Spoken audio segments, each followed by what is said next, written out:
Hello Mayhem Makers, I am Mindy with Quilting Mayhem. Welcome back to another Mindy's Monday Mayhem Live. Today we're going to do a tip for you about curve piecing. So I've had a lot of requests and I'm seeing a lot of patterns these days using curves, which, to be honest, not my favorite, but as long as you're not doing little teeny tiny curves, really are not complicated. So I'm going to show you my go-to method. I just use what they call a 3-point method, 3-pin method, to show you how to do curves. So behind me today I actually have, let's see if I can show you, this lovely quilt. Just came off the long arm. It's huge, but it has some curves in it, so I've gotten a lot of practice lately on my curves, so I figured why not. And this pattern behind me is called Swatch by Charisma Horton. And so I'm just demoing using one of her curve piecing templates. And generally a block that looks like this is also known as a drunkard's path. That has been around for a long time. So just, you may also hear a pattern that looks like this, finished looks like this, known as a drunkard's path. So, but this is also known as quarter of a circle, which is what you see in the quilt.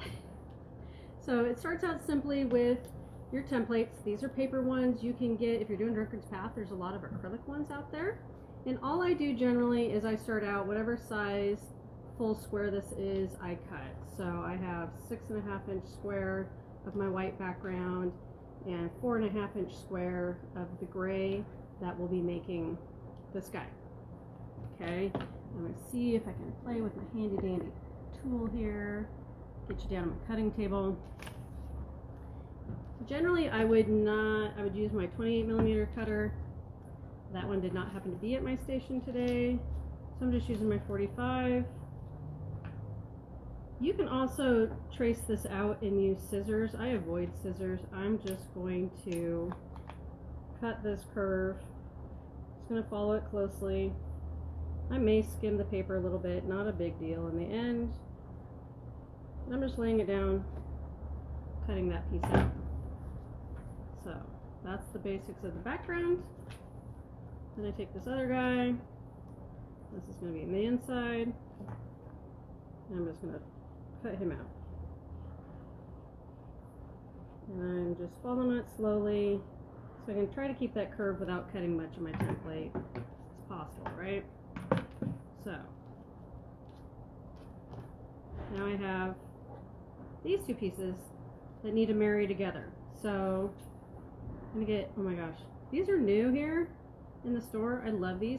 So if you've seen, we carry magic pins. They now, what I love is Taylor Seville will ask me what I feel I need out in the quilting world, and there's always so much, but I love their pins. They are heat resistant, and I got them to make me flathead ones, and I love that they have these ridges so I can actually grip them, and they're flat, heat resistant, all that. Generally I would use this for a lot of my paper piecing. I like having the flat so everything lays nice and smooth. But I'm going to use it for this curve piecing today. So I'm finding the center of my curve, and then the center of the inside curve of the background, just so I can match everything up. Okay. And generally what I do first, so I will be matching these two pins, but I'm going to do that last, because what I like to do, so that I can make sure that once it's all sewn, it's as flat as possible along here. If you're not careful, it can start to tip in. Like if I try to match this edge, you might see this piece is starting to come in and not lay straight. So I actually come, so I guess a little more than 3 pins, but there's 3 points, so I actually pin on the side and on the top, so I almost make a intersection here, and then I'm going to do the same to the other side. Okay, so same thing, and this really I have found helps me keep these lines straight in the end. Otherwise a lot of times my curve seems to suck in a little bit, because when you're trying to follow this line, it just tries to pull those in. Okay, so see how it's already starting to kind of pucker up. be a little fussy. This is when I'm going to come match these two.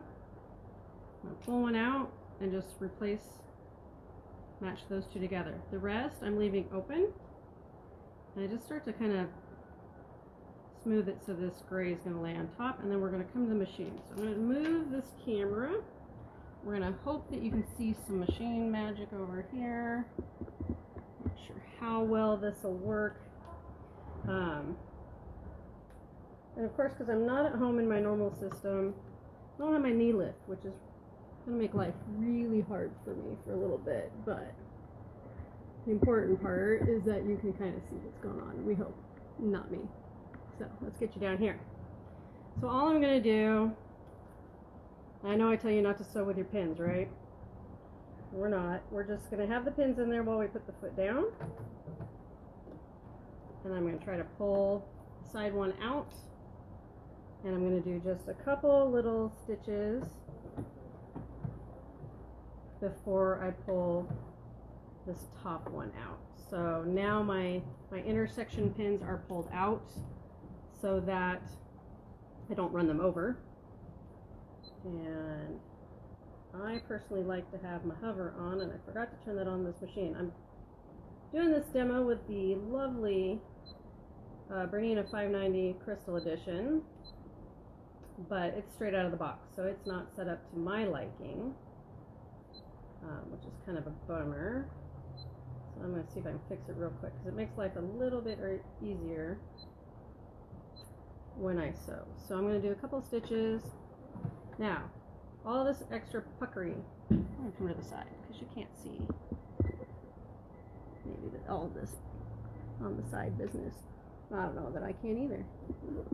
This is the hard part of trying to demo on a machine, because I want you to be able to see all the happiness and get the camera. And yeah, we're not low enough for you. So we'll see what I can do. I may back up more then. We'll just come back this way where we were. I'm going to spend more time fussing with this camera for you guys than anything. Okay, so what's going to happen is over on this side where it's all puckering, I'm actually going to pull that center pin, and I'm going to keep it taut. And that's what's going to help all of this pucker start to lay flat. So if I pull on it a little bit, you'll see it start to lay flat, and a lot of that pucker is going to go away. And I'm just going to keep sewing, and then I'll stop a little bit, and I'm just going to keep adjusting as I do that curve. And just keep matching those edges. And you can kind of pull that background, keep pulling it towards the back a little bit, so you don't get too much pucker starting to build up underneath.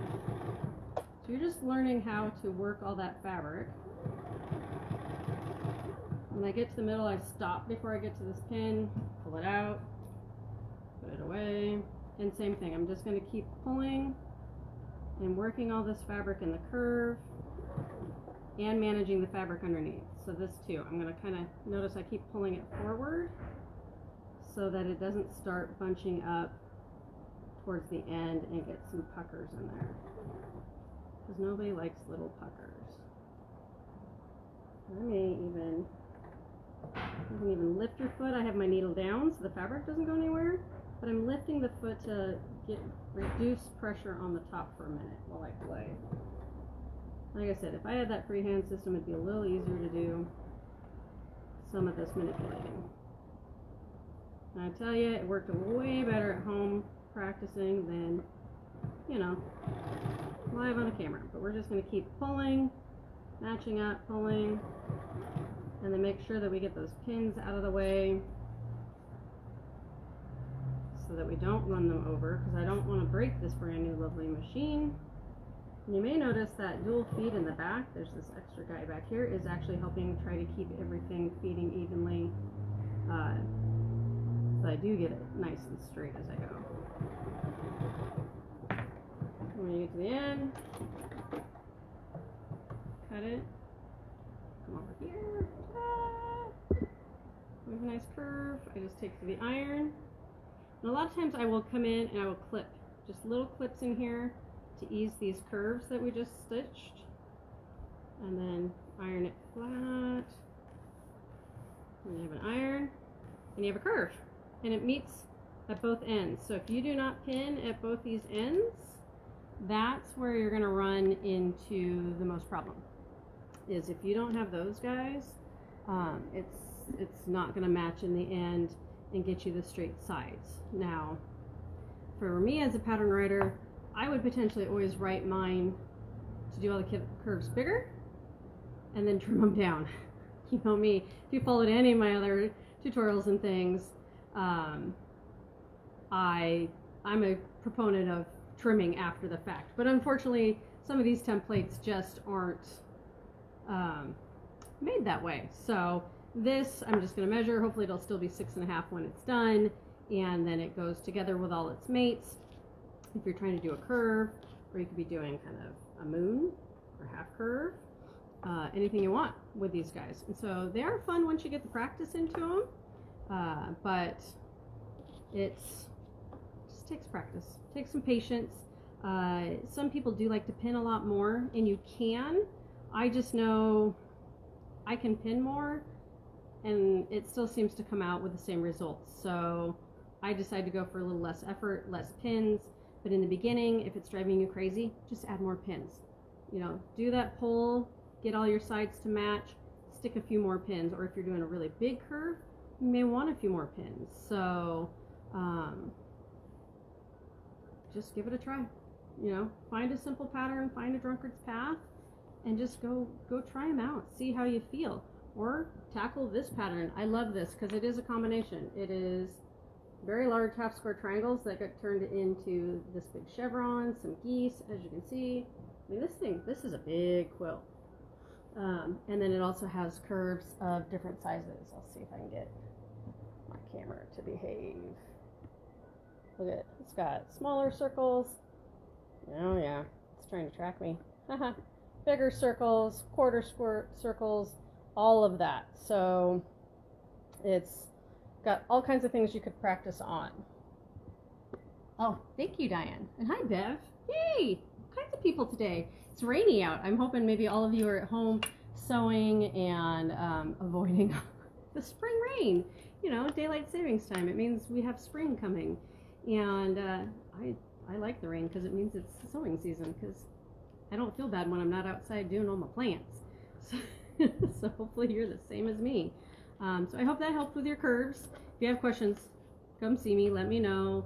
Or if you're coming to the Spring Fling retreat at the end of the month, gladly do in-person tutorials for you guys. You have me for 4 whole days, so I think that'll be a lot of fun. Or whatever else you want me to teach you, that's what that event is for. And do not forget, this weekend, Friday, Saturday, Sunday, we will be at the Monroe Fairgrounds at the Quilters Anonymous Quilt Show. Friday, Saturday is 10 to 5, Sunday 10 to 4. Go check out Quilters Anonymous Quilt Show online. Check out our website at quiltingmayhem.com. We've got information for that. Tickets are $10. They are requiring proof of vaccination and mask still, because of course a lot of our customers are higher risk, so we are still taking precautions there, but we have a nice big booth, all kinds of specials there. We would love to see everybody. So if you got time this coming weekend, come see us. There's over 400 quilts, I understand, that are going to be on display. So it's great to actually get back out, see quilts in person, not on our computers. All right, guys? So I hope you have a lovely, lovely Monday, and keep on stitching.